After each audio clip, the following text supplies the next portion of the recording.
Ya, halo guys, kembali lagi bersama Mr. Channel Ibis. Dan hari ini kita akan belajar Kerajaan Sriwijaya. Jadi sejarah Sriwijaya atau sejarah kerajaan Sriwijaya.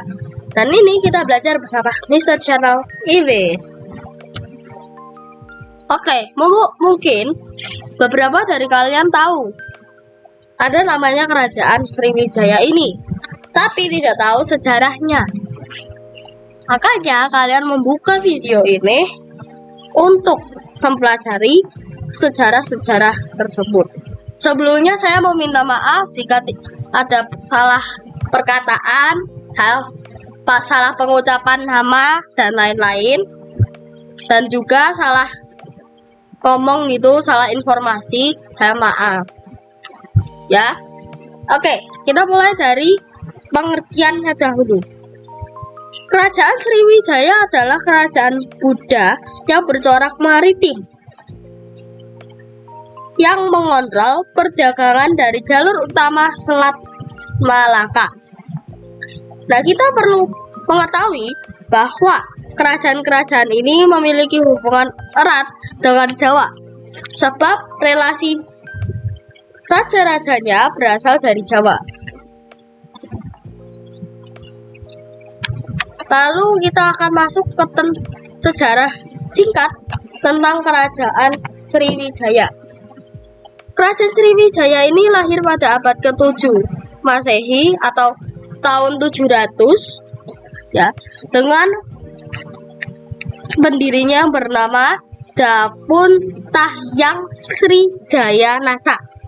Keterangan ini tertulis pada salah satu prasasti yang ditemukan di Kota Kapur, Mendo Barat, Pulau Bangka. Bangka itu pulau. Namun, kisah pendirian kerajaan ini merupakan salah satu bagian yang sulit dipecahkan oleh para peneliti.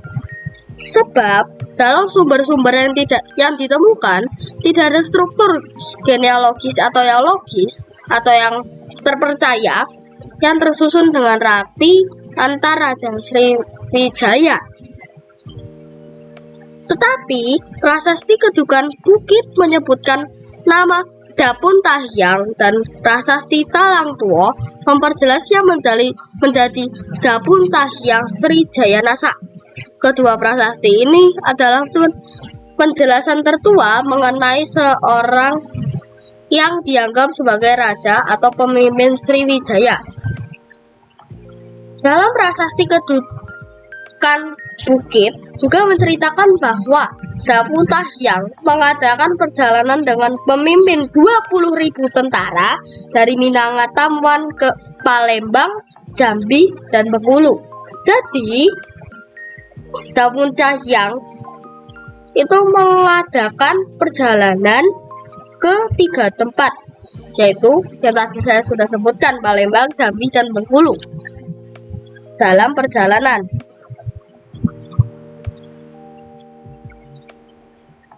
lalu letak Kerajaan Sriwijaya. Letak pasti kerajaan ini masih banyak diperdebatkan. Namun pendapat yang cukup populer adalah yang dikemukakan oleh Ji Sokoedes pada tahun 1918 bahwa pusat Sriwijaya ada di Palembang. Sampai dengan saat ini, Palembang masih dianggap sebagai pusat Sriwijaya. Beberapa ahli berkesimpulan bahwa Sriwijaya yang bercorak maritim memiliki kebiasaan untuk berpindah-pindah pusat kekuasaan. Seperti itu, guys. Selanjutnya, raja-raja Kerajaan Sriwijaya. Sebagaimana yang disampaikan sebelumnya bahwa struktur genealogis raja-raja Sriwijaya banyak terputus dan hanya didukung bukti-bukti yang dianggap kurang kuat. Berikut ini adalah nama-nama raja Kerajaan Sriwijaya yang sedikit banyak disepakati oleh para ahli setelah masa kekuasaan Dapun Tahyang. Ada Srijaya Nasa, Maksudnya saya Dapuntahyang Sri Jayanasa. Nah, ada Sri Indrawarman, ada Raja Dharanindra, ada Raja Samaratungga, ada Rakai Pikatan, ada Bala Putra Dewa, ada Sri Udaya Dityawarman, ada Sri Culamani Warman atau Cudamani Warmadewa. Ada juga Sri Marawijaya Tunggawa Rman, dan ada juga Sri Sanggrama Wijaya Tunggawarman. Namanya juga susah-susahnya. Oke, lanjutnya masa kejayaan Kerajaan Sriwijaya. Raja Balaputra Dewa dianggap sebagai raja yang membawa Sriwijaya ke puncak keberhasilannya atau kejayaannya pada abad ke-8 dan ke-9. Namun pada dasarnya kerajaan ini mengalami masa kekuasaan yang gemilang sampai ke generasi Sri Marawijaya. Hal ini disebabkan karena raja-raja setelah Sri Marawijaya sudah disibukkan dengan peperangan melawan Jawa pada 1922 Masehi dan 1016 Masehi. Lalu dilanjutkan dengan melawan kerajaan Chola pada tahun 1017 hingga 1025 Masehi. Raja Sri Sanggramawijaya berhasil ditawan.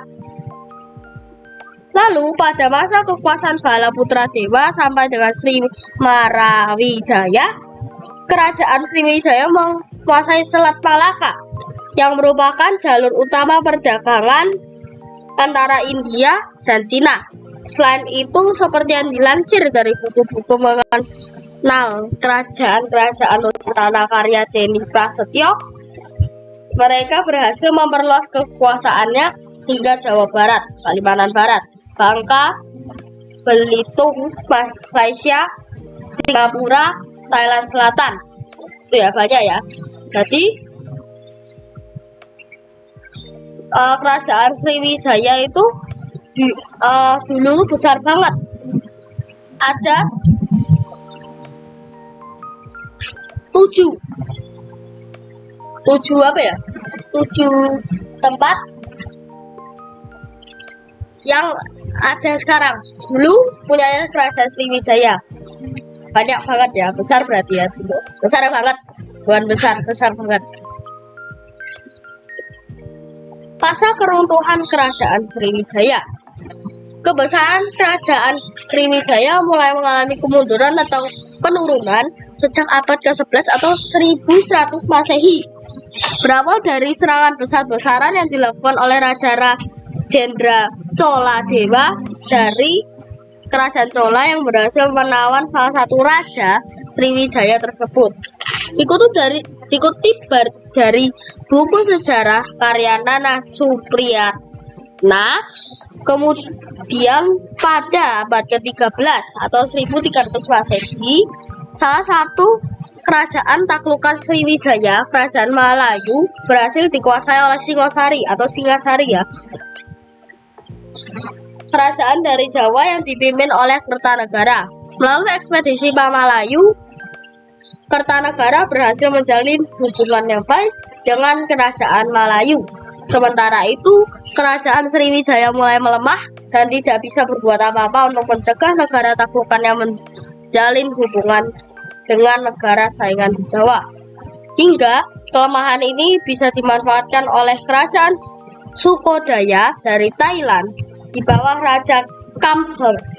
Wilayah Sriwijaya di Semenanjung Malaysia berhasil direbut sehingga Selat Malaka bisa dikontrol. Sekian adalah video pembelajaran tentang sejarah tentang Kerajaan Sriwijaya. Terima kasih, sampai jumpa. Jangan lupa like, comment, and share, dan subscribe. Dan jika ada pertanyaan, saya siap menjawabnya di kolom komentar. Bye-bye.